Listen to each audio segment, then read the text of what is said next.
Balancing Act. Part 6 in a series describing God's providence early in the career of a college professor. Joan and Ann were our two reading professors. Since they were in a different department, it wasn't until my 4th year at the college that I realized they weren't speaking to one another. We needed to hire a third faculty member to teach methods of reading instruction. I was asked to be on the search committee with Joan and several other colleagues. When I noticed Ann wasn't there, I asked why not. Old grudge, I was told. They hadn't spoken in 10 years. Whatever had happened between them, it was a safe bet Joan didn't remember. Though she masked symptoms skillfully, if you talked with her a few minutes, there was no mistaking the signs of dementia. Often she didn't know what day it was, where she was, or what she was supposed to be doing. Usually, though, a word or two got her back on track so she was able to focus. It took only one meeting for us to narrow the field to 3 acceptable applicants who were invited to campus for an in-person interview and presentation to faculty. Though Ann was about the same age as Joan, she showed not the slightest sign of dementia. She came to all 3 presentations, sat near the front, and asked pointed questions. Her anonymous written feedback was blunt, detailed, and acidulous. A single line of neat script summed up her opinion of each applicant. For the first, walking disaster, avoid hiring at all costs. For the second, worse than the first, is she ignorant or just incoherent? For the third, worst of all, cruel joke to invite her. Food for thought. I hadn't had to work closely with Joan and Ann before, but I might in the future. A few weeks earlier, the dean had announced that 3 departments were being combined into one, which would include Ann and Joan. A colleague had approached me to run for chair of the new department. I wasn't sure how many people knew of my candidacy, but everyone on the search committee would eventually vote. I either was or soon would be under a microscope. I prayed to the Lord that I wouldn't embarrass myself, and that if it was His will that I lead the new department, serving on the committee would gain me 1 or 2 extra votes. On a Friday afternoon, we met to review the results of the interviews. No one mentioned Ann's scathing comments. One candidate had emerged as the strongest, but when we went through her resume one last time, Joan objected. She got her doctorate at a second-rate school. We can't have someone like that here. There are bound to be huge gaps in her knowledge. I caught the eye of a colleague who stared back in shock. We had all agreed this woman was qualified. Joan's stubborn pride was a side of her I hadn't seen before.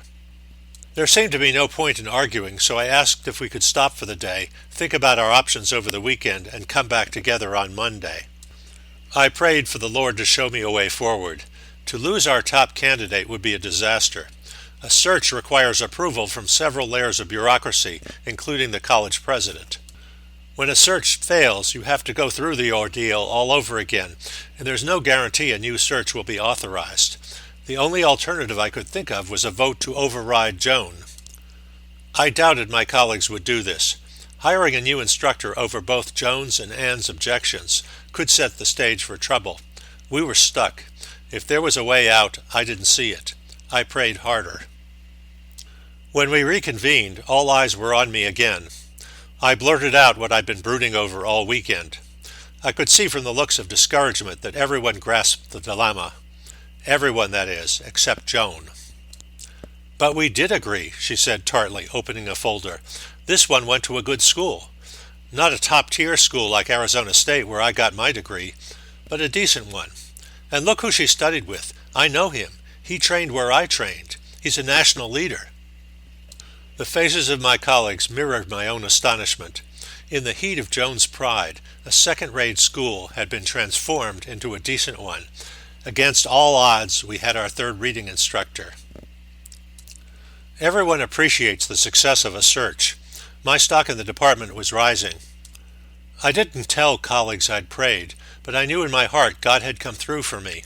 He must have wanted me to be chair, because shortly afterward the election was held and I won.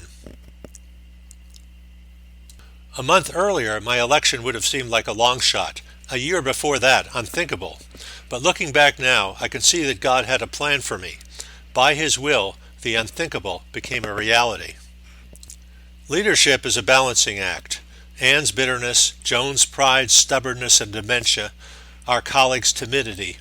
When you put it all together in just the right way, it feels like you're on top of the world. But leadership is also a balancing act in a different way. When you think about who's in charge of the universe, worldly cares become infinitesimally small. But to the Lord, they still matter, and so should they to you. When you believe, He acts in you and through you to bring peace into your little corner of being. As a leader, you have to care deeply, but you also have to remember that God has a plan for you and for others around you. When I became chair, I worried incessantly about everything, not least in that first year about Joan's dementia.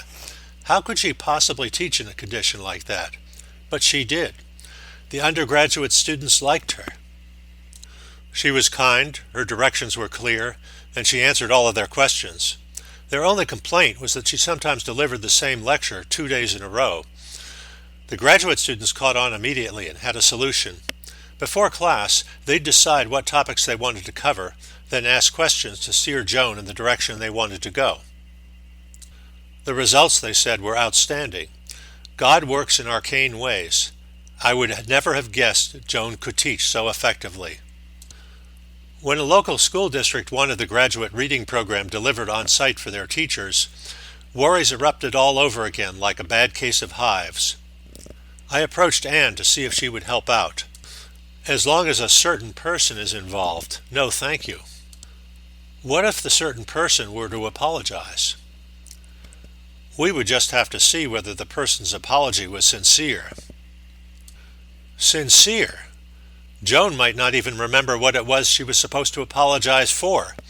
I had about as much chance of coaxing actual remorse out of her as I had of winning the lottery. Back to the balancing act. I prayed that Joan would rise to the occasion despite her dementia, and she did. The teachers were thrilled with her. As it turned out, Joan and Ann were the least of my worries that year. The merger of 3 academic departments into one is disruptive.